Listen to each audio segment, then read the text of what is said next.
दोस्तों नमस्कार, कैसे हैं आप सब। उम्मीद है काफ़ी अच्छे होंगे। आज का एक टॉपिक है नेपाल हेडिंग को लिया गया है जो काफ़ी महत्वपूर्ण है आप सबके लिए, क्योंकि बिहार एसएससी में पड़ोसी देश का टॉपिक दिया हुआ है। बिहार एसएससी में भी आएगा और बिहार दरोगा जो भी ऐसे दोनों तैयारी कर रहे हैं, दोनों के लिए काफ़ी इंपॉर्टेंट है कि बिहार वाले सिलेबस में ये सब शामिल होता है। ठीक है, तो उसी क्रम में क्या है, आज हम नेपाल वाला हेडिंग को लिए हैं। आगे और भी सारा हेडिंग पड़ोसी देश है, जो भी चीन है, पाकिस्तान है, बांग्लादेश, सबको हम लोग कवर करेंगे। आज इसी क्रम में क्या है, नेपाल टॉपिक को लिए हैं जो काफ़ी खास है। आप इसे देखिएगा, इस सब एक सवाल दो सवाल आपको आना ही है, आएगा ही, कंफर्म है। इसे आप इसे याद कर लीजिएगा, ठीक है, इसे ध्यान रखेंगे। ठीक है, देखते हैं इसमें क्या टॉपिक जो इम्पोर्टेंट है। हेडिंग नेपाल लिया गया है, ठीक है ना। नेपाल जो है ना, पहले बात ही ध्यान रखिए, नेपाल जो है ना सार्क का मुख्यालय भी है। पहली बात ध्यान रखिएगा, नेपाल जो है ना सार्क, जो सार्क संगठन है, SAARK, सार्क का जो है नेपाल मुख्यालय भी है, जो हमेशा पूछता है। ठीक है ना, सार्क का मुख्यालय कहाँ पड़ेगा, नेपाल में। ठीक है, ये ध्यान रखिएगा। अगला जो हेडिंग लिए हैं बाउंड्री, और देखिए बाउंड्री कहाँ से लगता है। देखिए नेपाल का बाउंड्री है ना बहुत सारे राज्यों से लगता है। इसमें क्या, जैसे कि यूके मतलब उत्तराखंड, उत्तर प्रदेश है, सिक्किम है, बिहार है, बंगाल है, यानी कि पांचों राज्य से आपका नेपाल का बॉर्डर लगता है। सबसे बड़ा बॉर्डर कहाँ लगता है, तो यूपी से। ठीक है, सबसे लंबा बॉर्डर जो कहा जाए नेपाल का किससे लगता है, तो हमारे जो भारत के स्टेट है यूपी, उससे बड़ा बॉर्डर लगता है। ठीक है ना, ये ध्यान रखिएगा। और बिहार भी खास कर ध्यान रखिए, बिहार से नेपाल जुड़ा हुआ है। ठीक है, ये ध्यान रखेंगे। ठीक है, पहला बात बाउंड्री वाला बात हो गया। नेक्स्ट हेडिंग है राष्ट्रीय ध्वज। और इस ध्वज के बारे में जो इम्पोर्टेंट है, ध्वज इसका जो कैसा होता है, तो त्रिकोण टाइप का है। दो त्रिकोण यहाँ से मिलाया गया है, उससे मिलकर यानी कि ध्वज बनाया गया है। और इसका मतलब मीनिंग क्या निकलता है, इसका मतलब दिखाता है क्या, हिमालय पर्वत को यानी कि इंडिकेट करता है। इसीलिए यहाँ पर दो त्रिकोण वाला इसका ध्वज को यानी कि यहाँ पर दिखाता है। ठीक है, ऐसा हो गया। ये कब अपनाया गया था, ध्वज अपनाया गया 16 दिसंबर 1962 को। नेपाल का जो ध्वज है ना कब से अपनाया गया है, तो 16 दिसंबर 1962 को। ध्यान रखेंगे, तारीख भी पूछता है। अगला हेडिंग है संसदीय सीट। जैसे हम लोग हमारे इंडिया में राज्यसभा लोकसभा है, वहाँ भी सीट है, यहाँ पर ये माना गया है। पूरा जो है 334 है, 334 है, और जो अलग अलग सीट लोकसभा राज्यसभा बोलते हैं तो वहाँ है 59 और 275। ये सीट वहाँ पर नेपाल का सीट है, ध्यान रखिए। ठीक है, उसके बाद है कुल प्रांत है 7 प्रांत है, 7 प्रांत है नेपाल में यहाँ पर है। प्रांत की कितनी संख्या है, तो 7 ही, ध्यान रखें। ठीक है, ये हो गया। अब नदी के बारे में पढ़ते हैं। सबसे लंबी नदी के बारे में कहा जाए ना, तो नेपाल में ये याद कर लीजिएगा, कर्णाली नदी है। यानी कर्णाली नदी जो नेपाल में सबसे लंबी नदी है। बड़ी नदी के बारे में कहा जाए तो क्या है, कोसी नदी, जो कि पूछा जो हमेशा फेमस है, जो हम सब जानते ही हैं। यहाँ पर क्या बड़ी नदी के बारे में कहते हैं कोसी नदी। ठीक है, नेपाल से निकलते बिहार में भी आती है ना, ध्यान रखिएगा। एक और ध्यान रखिए, गंडक नदी। गंडक को हम लोग है ना नेपाल में क्या कहते हैं, शालिग्राम के नाम से जानते हैं। गंडक को नेपाल में शालिग्राम के नाम से जानते हैं। ये नदी के बारे में ध्यान रखिएगा। लंबी नदी कर्णाली, और बड़ी नदी कहे तो कोसी, और गंडक को हम लोग क्या कहते हैं, नेपाल में शालिग्राम बोलते हैं। नहीं ध्यान रखेंगे, ठीक है, ये ध्यान रखेंगे। अगला हेडिंग है सबसे ऊंची झील। अब झील के बारे में जानना है, तो नेपाल में सबसे ऊंची झील का जो नाम है तिलिचो झील नाम है। ठीक है, तिलिचो झील जो है नेपाल की सबसे बड़ी यानी कि ऊँची झील है ना, ये ध्यान रखना है। ठीक है, अगला है, ये हो गया। अगला युद्ध अभ्यास। अब युद्ध अभ्यास जो है, देखिए हर देश का कहीं ना कहीं युद्ध अभ्यास ऐसे करता है, जिससे अच्छा संबंध बनता है। वैसे भारत से जो इसका युद्ध अभ्यास होता है उसका नाम है सूर्य किरण। सूर्य किरण किससे करता है, भारत और नेपाल के बीच होता है। ठीक है, अगर हमारी इससे फ़ायदा क्या होगा, भारत का कहे तो भारत के लिए भी यही आंसर लगाइएगा नेपाल से, और नेपाल का भारत से तो यही आंसर। ठीक है, इन दोनों के बीच में क्या है, सूर्य किरण नाम से एक युद्ध अभ्यास होता है। ठीक है, अगला हेडिंग है राष्ट्रीय। और राष्ट्रीय में 4 हेडिंग लिया गया है। पक्षी के बारे में क्या है, पशु क्या है।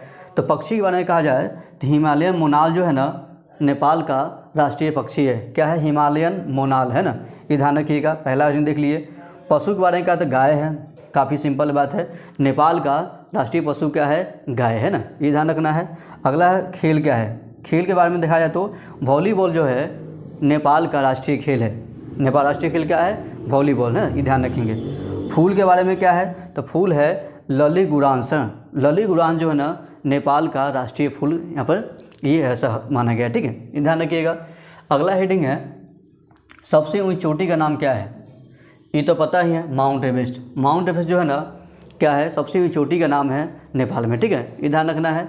अगला है लोकतंत्र। लोकतंत्र कब स्थापित हुआ नेपाल में?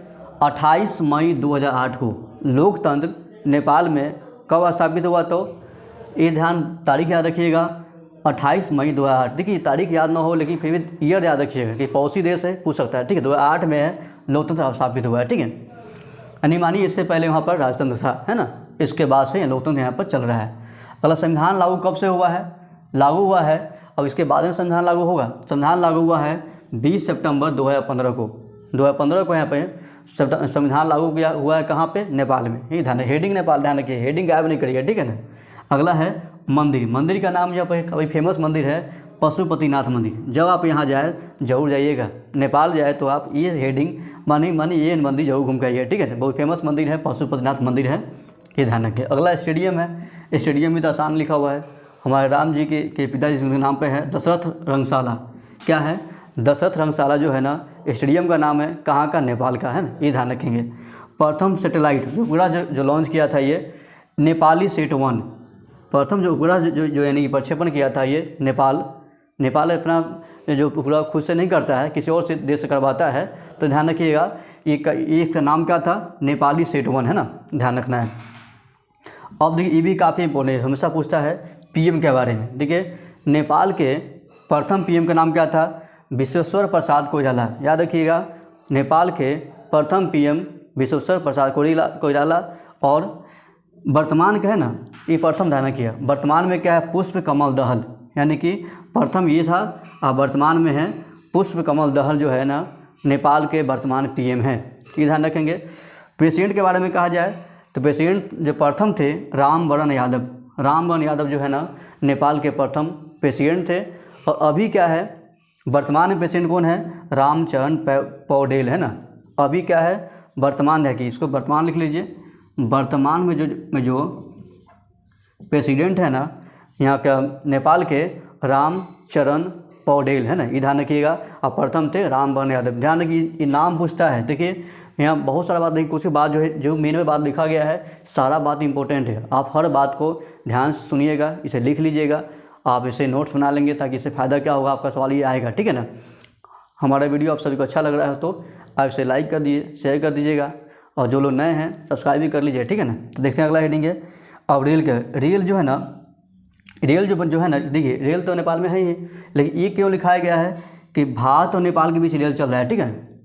अलग बात क्या है, भारत और नेपाल के बीच जो रेलवे लाइन है वो कहाँ से कहाँ तक है? जयनगर से कुर्था। जयनगर कहाँ पड़ता है? ये भारत में है, जयनगर याद रखिए भारत में है, और कुर्था नेपाल में है। तो दोनों के बीच में यानी रेलवे का जो विस्तार हुआ है, जो कि लगभग 17 किलोमीटर है ना, 17 किलोमीटर यानी कि रेलवे का लंबाई है, इसे यानी कि कवर करता है, ठीक है, ये ध्यान रखिएगा।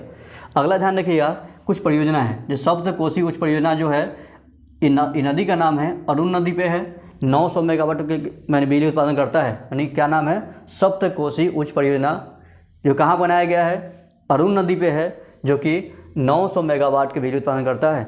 अगला एक और परियोजना लिख लीजिएगा, पंचेश्वर बहुउद्देशीय परियोजना। क्या? पंचेश्वर बहुउद्देशीय परियोजना, ये क्या है? ये भी नेपाल की परियोजना है। 2 परियोजना ये ध्यान रखिएगा। इस तरीके से हम लोग नेपाल के बारे में क्या है वो सारे फैक्ट जो एग्जाम में आ सकता है, महत्वपूर्ण जो भी मैंने कि मैसेज है, जो सूचना है, आप सभी के यहाँ से देखे हैं। आप इसे पूरे अच्छे से जैसे समझ लेंगे, याद कर लेंगे, आपका इससे सवाल आना ही है। 1-2 सवाल इससे आएंगे पड़ोसी देश से। आज नेपाल वाले को देखे हैं, कल इसी क्रम में क्या है अगले टॉपिक को देखें, नेपाल का और पड़ोसी देश है। ध्यान रखिए कोई भी जो टॉपिक कराया जा रहा है ना, आपको बिहार SSC और बिहार दरोगा दोनों में इम्पोर्टेंट है, ठीक है ना। आप जो भी विद्यार्थी दरोगा की तैयारी कर रहे हैं या बिहार SSC, दोनों आप क्या करिएगा, इस जरूर देख लीजिएगा और याद कर लेंगे, ठीक है। आपका इस सवाल इससे आना ही है, ठीक है। अगला टॉपिक में कोई और देश को पड़ोसी देश के बारे को लेकर आएंगे, ठीक है, देखेंगे, उससे समझेंगे। आप सभी को हमारा वीडियो अच्छा लगे लाइक करिए, शेयर करिए, और जो नए हैं ना, पहली बार जुड़े हैं, वो सब्सक्राइब कर लीजिए, ताकि हमारा वीडियो आगे आने वाला और वीडियो क्या है आप सभी तक हमारा वीडियो सबसे पहले पहुंचेगा, आपसे देख पाएंगे, ठीक है ना। तो मिलते हैं नए वीडियो में कुछ नया टॉपिक लेकर।